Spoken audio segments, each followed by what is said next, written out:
Oh iya, Abu Ijo, salam Ibu Kades, Ibu Pamana. Ijo, kami yang... Wajahnya lebih sering muncul dalam konten FYP saat sedang belusukan daripada duduk di ruang rapat pemerintahan hingga dijuluki gubernur konten. Itulah Deddy Mulyadi, sosok nyentrik yang viral karena aksi sosial. Tapi di balik senyum hangat dan konten humanis, muncul spekulasi panas. Dari mana sebenarnya kekayaan Kang Deddy berasal? Rumah mewah? Ratusan aset properti? Koleksi barang antik? Semuanya jadi bahan perbincangan publik. Jangan kemana-mana, karena dalam video ini kita akan bongkar sisi lain dari kehidupan Deddy Mulyadi yang jarang diketahui orang.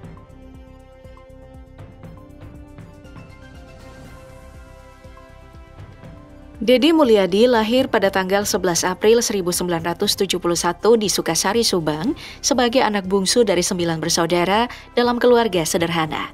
Ayahnya, Sahlin Ahmad Suryana, adalah purnawirawan tentara yang berhenti di usia muda karena sakit misterius, sedangkan ibunya Kasiti, seorang aktivis Palang Merah Indonesia yang banting tulang sebagai buruh tani.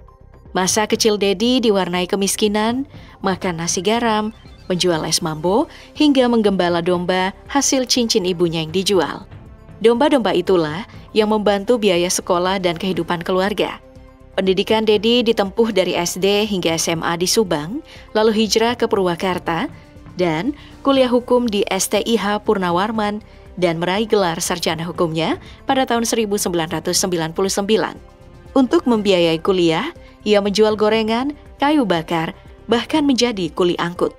Ia aktif di organisasi mahasiswa, menjadi ketua HMI cabang Purwakarta, serta aktif dalam serikat buruh seperti SPSI dan KSPSI.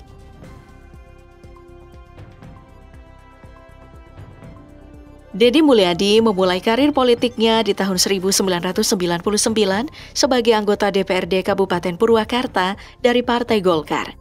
Di usia muda, ia dipercaya menjabat sebagai Ketua Komisi E, menunjukkan kepemimpinan yang menonjol. Pada tahun 2003, Deddy terpilih sebagai Wakil Bupati Purwakarta mendampingi Lili Hambali Hasan, menjadikannya salah satu Wakil Bupati termuda saat itu. 5 tahun kemudian, ia maju sebagai calon Bupati Purwakarta dan menang, memimpin daerah tersebut selama 2 periode hingga 2018. Selama masa jabatannya, Deddy dikenal dengan program-program inovatif yang mengedepankan budaya Sunda dan pembangunan infrastruktur. Pada tahun 2016, Deddy dipercaya menjadi Ketua DPD Partai Golkar Jawa Barat secara aklamasi. Namun, pada Pilgub Jabar 2018, pasangan Deddy Mulyadi, Deddy Mizwar kalah, memberikan pelajaran berharga dalam dunia politik. Tidak menyerah, Deddy pun mencalonkan diri sebagai anggota DPR RI pada pemilu 2019 dan berhasil terpilih mewakili Dapil Jawa Barat 7. Ia bertugas di Komisi 6 DPR yang membidangi perdagangan, perindustrian, dan investasi. Pada Mei 2023, Deddy pun bergabung dengan Partai Gerindra, langkah strategis menjelang Pilkada 2024. Didukung oleh koalisi besar yang mencakup Gerindra, Golkar, Demokrat, PAN, PSI, serta 9 partai non-parlemen, Deddy mencalonkan diri sebagai Gubernur Jawa Barat.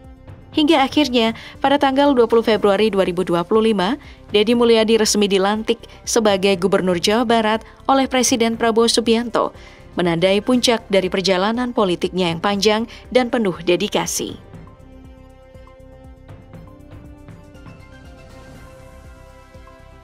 Kehidupan pribadi Deddy Mulyadi menyimpan kisah yang tak kalah menarik dari kiprah politiknya.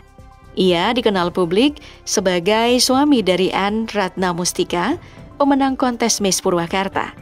Dari pernikahan ini, mereka dikaruniai 3 anak, Maulana Yudhistira, Hyang Sukma, dan si sulung Maula Akbar.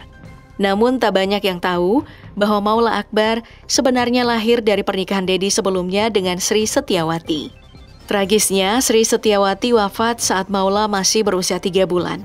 Deddy kemudian menikah dengan Anne dan membesarkan Maula bersamanya. Selama lebih dari 2 dekade, Maula tak pernah tahu bahwa Anne bukan ibu kandungnya. Deddy menyembunyikan akta kelahiran putranya, menjaga rahasia besar demi menciptakan keluarga utuh. Rahasia itu akhirnya terungkap usai Deddy dan Anne resmi bercerai di tahun 2023. Deddy kemudian mengajak Maula berziarah ke makam ibunya. Momen haru yang dibagikannya di media sosial memperlihatkan Maula bersimpuh dan menangis di pusara sang ibu untuk pertama kalinya. Kini Maula Akbar tumbuh menjadi sosok muda yang melanjutkan jejak ayahnya. Lahir 4 November 1999, ia pun resmi dilantik sebagai anggota DPRD Jawa Barat pada tanggal 2 September 2024, mewakili Dapil 10 dengan perolehan suara mengesankan 400.478 suara. Ia menjadi salah satu anggota DPRD termuda pada periode 2024 hingga 2029 dan berjanji akan fokus menyerap aspirasi rakyat, khususnya generasi muda.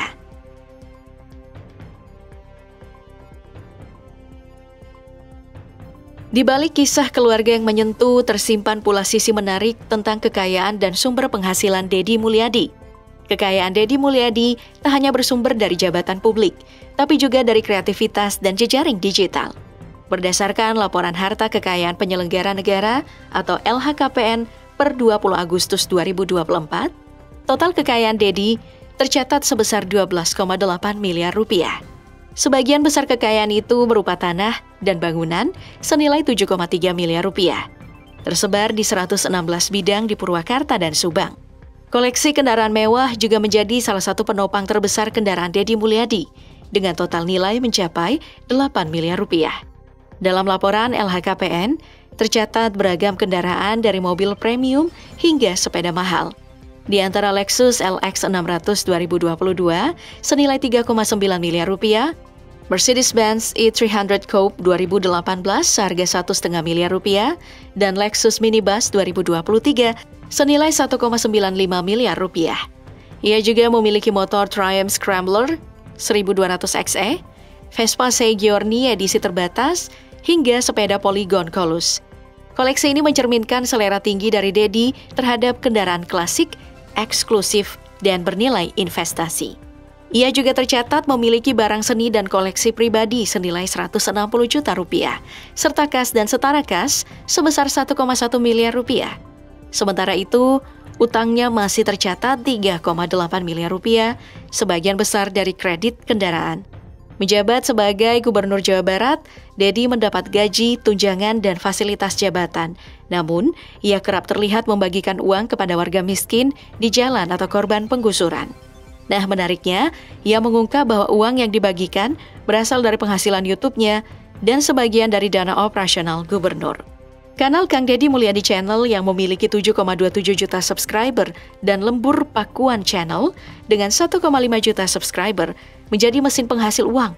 Ia menyebut bisa menggaji hingga 30 orang karyawan dari pendapatan YouTube-nya. Dengan estimasi pendapatan total dari kedua kanal bisa mencapai 11 miliar rupiah per bulan, tergantung CPM dan engagement. Kombinasi aset fisik, fasilitas negara, dan kekuatan digital menjadikan Deddy Mulyadi sebagai salah satu politisi dengan portofolio kekayaan yang unik di Indonesia.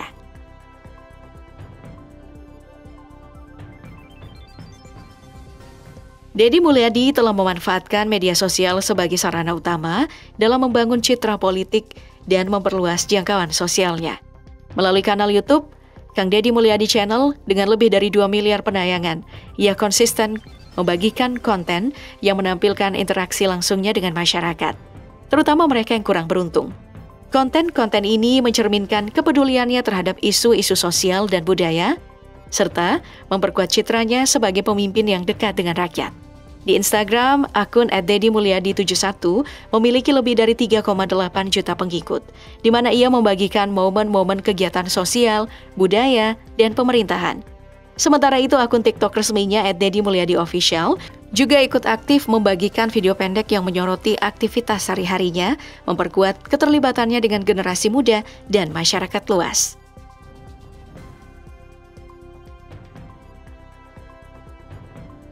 Kehadiran aktif Deddy di berbagai platform media sosial tidak hanya meningkatkan popularitasnya, tetapi juga memperkuat posisinya sebagai tokoh politik yang adaptif terhadap perkembangan zaman. Strategi digital ini memungkinkan Deddy untuk menjangkau audiens yang lebih luas, menyampaikan pesan-pesan politiknya secara langsung, dan membangun hubungan yang lebih personal dengan masyarakat. Dalam era politik digital saat ini, popularitas di media sosial menjadi modal penting bagi seorang politisi. Deddy Mulyadi dengan pendekatan humanis dan budaya yang kuat, memiliki potensi untuk melangkah lebih jauh dalam kancah politik nasional. Kehadiran yang konsisten dan autentik di media sosial menjadikannya sebagai alternatif yang menarik bagi rakyat dalam pemilihan presiden mendatang. Lebih dari sekadar politisi, Deddy Mulyadi adalah simbol kepemimpinan yang mengedepankan nilai-nilai budaya dan keberpihakan kepada rakyat kecil.